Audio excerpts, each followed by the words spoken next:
Ouais, tonton Polé Bilili, c'est moi.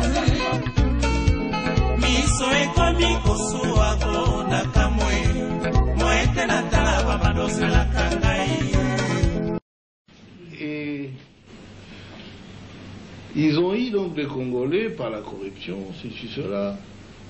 Ils l'ont fait marier à la sœur de James, à une Tutsi, directement. Il a abandonné sa femme à Kinshasa. Oui, il a abandonné sa femme à Kinshasa avec les enfants. Vous voyez encore le problème avec les Congolais. C'est grave. C'est très grave. Il nous laisse beaucoup de problèmes. Il est là et maintenant il crie qu'il veut venir. Hein? Bon, le voilà devenu un chef de guerre de la rébellion. Et ils sont allés ramasser tous les autres rebus que vous connaissez. Les Tambo et Mwamba, les Zaidi Ngoma, l'autre est là, Lunda Boululu, Wamba Diawamba. Et vraiment une kermesse de gens, en tout cas, corrompus et inutiles. Pardon, le Bizi Makara, qui était mon ministre des Affaires étrangères, que je croyais congolais. Et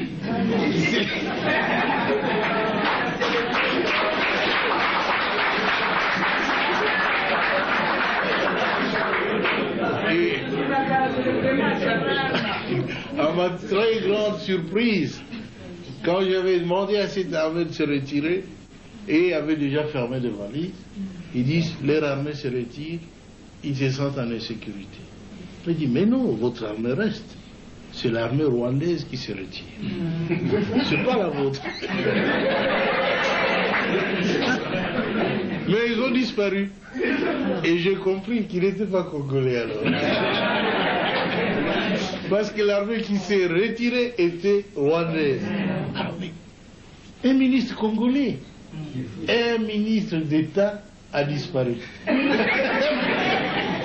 ministre des Affaires étrangères a disparu. J'ai dit, nous étions infiltrés alors. Infiltrés au sommet de l'État. Alors ainsi on aura pu découvrir des documents où Kagame dirigeait ces gens-là, où il complotait pour que les Tutsis prennent la tête de ce grand pays qui n'est pas le leur. Alors ça en est trop, hein. Ce pays ne leur appartient pas. Ils veulent en prendre la tête. Quoi? Mais c'est pas possible, ça a été très grave. On a vu tout ça, si seulement on l'avait su avant, ça aurait été bien. Mais le conflit a éclaté après. Ils tentent le conflit, ceux qui n'ont pas pu réussir avec le coup d'État, qui avait échoué le 2 août. Et maintenant, je le vois en train d'échouer encore. Notre peuple se défend. Je suis très heureux que vous tous ayez pris conscience de la gravité de la situation pour nous mettre tous ensemble, tous les partis politiques confondus, chez nous. Tous les Congolais se sont mis ensemble derrière le gouvernement. Ils m'ont soutenu, je dois l'avouer très sincèrement. Et je ne sais même pas ce que je ferai pour les rendre ce qu'ils font.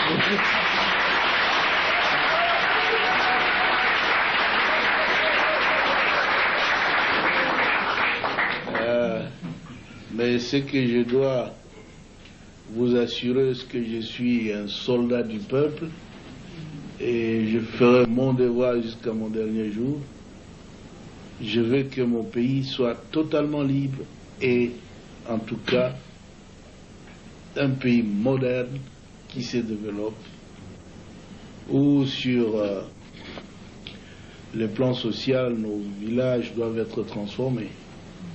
Parce que tout le monde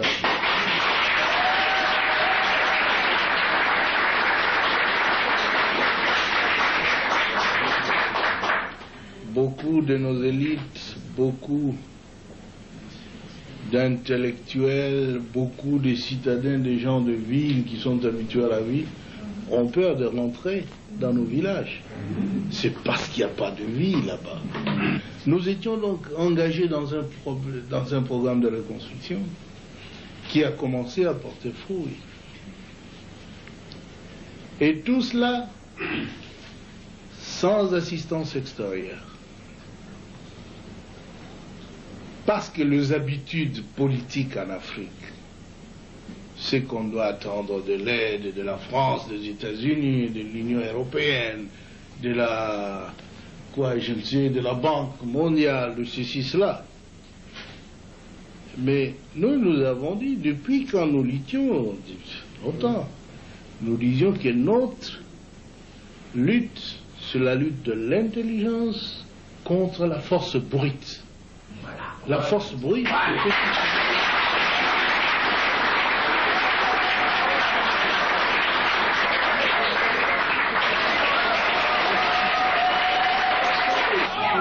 Nous disions alors dans un des congrès au Maquis où il a participé en 1976 que parce que nous avons tout dans notre pays, nous ne pouvons même pas les demander de l'assistance de l'homme. Il faut utiliser l'intelligentsia nationale pour transformer tout ce que nous avons.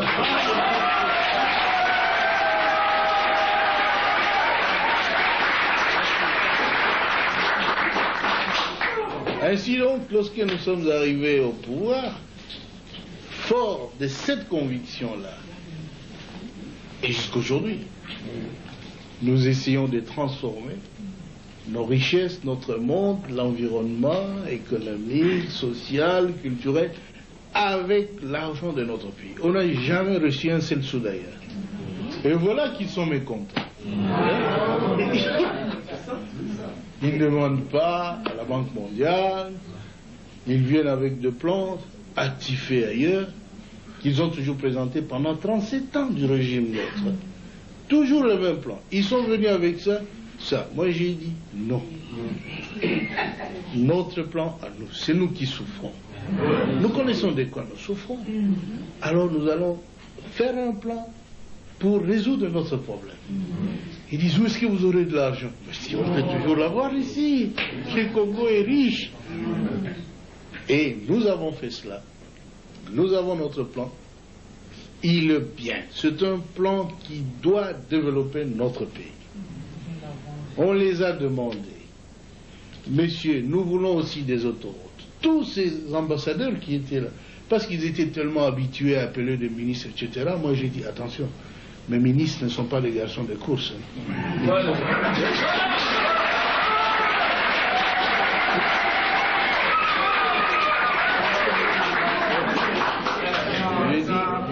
J'ai dit qu'il faut laisser le ministre résoudre le problème du pays. Si vous allez continuer à les appeler la nuit, des coups de téléphone, qu'est-ce que vous traitez avec eux? Chez nous, nos ambassadeurs ne vont pas faire ça. Ils ne sont pas capables d'appeler des ministres belges ou français ou américains qui aillent chez l'ambassadeur congolais qui va leur dire des choses qu'il faut faire. Non. Et si vous ne les faites pas là, chez moi, je ne veux pas. Ils trouvent que je suis têtu, arrogant. Je dis, mais c'est pourtant la vérité. Chez vous, ça passe bien. Ça doit aussi passer bien chez vous. Ne vous immiscez pas dans nos affaires. Alors, comment est-ce que vous allez avoir de l'argent? Vous ne ferez même pas 3 mois. Moi, il dit, 3 mois? Mais je ferai plus que 3 mois.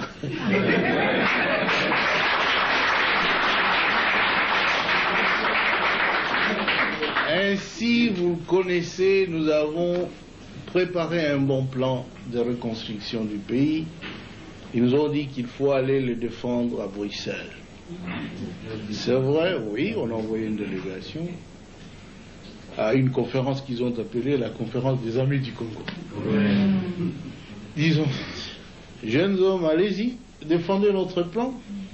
S'ils vont donner de l'argent, c'est bien, mais moi je les ai prévenus qu'il n'y aura pas de l'argent à donner au Congo. Parce qu'ils savent bien, nous ne sommes pas en train de servir leurs intérêts. Si nous étions en train de servir leurs intérêts, ils donneraient quelques primes d'argent pour nous corrompre, pas pour développer le Congo.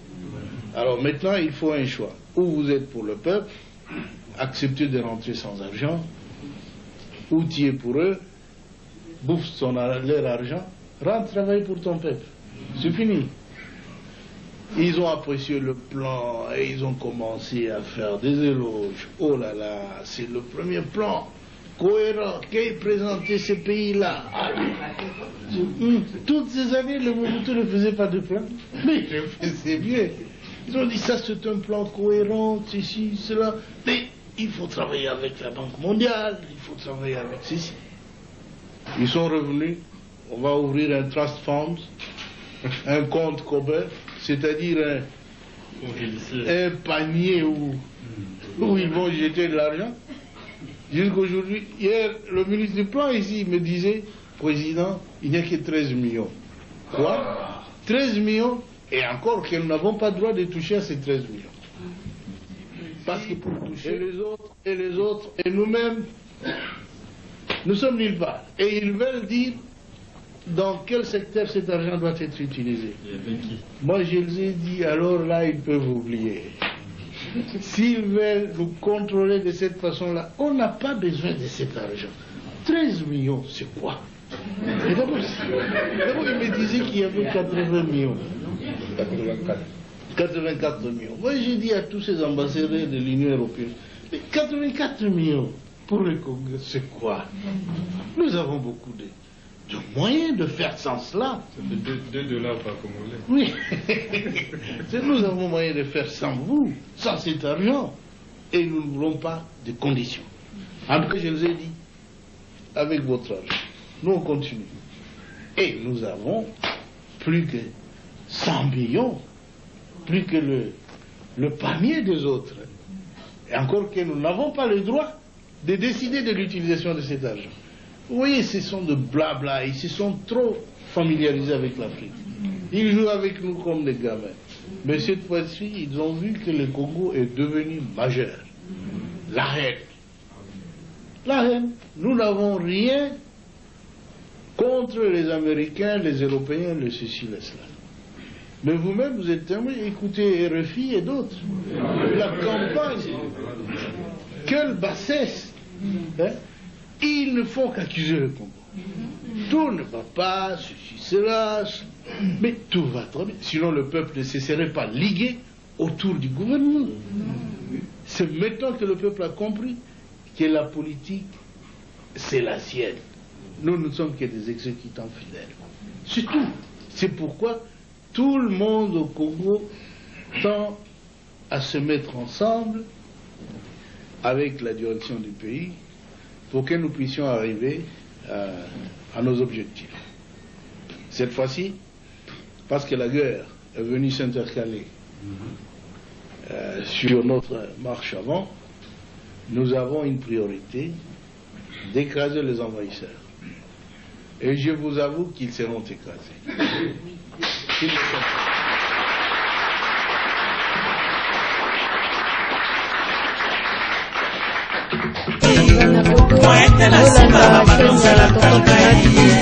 oyo etungolaka baimage ya kala niko bafungu nyonso toza na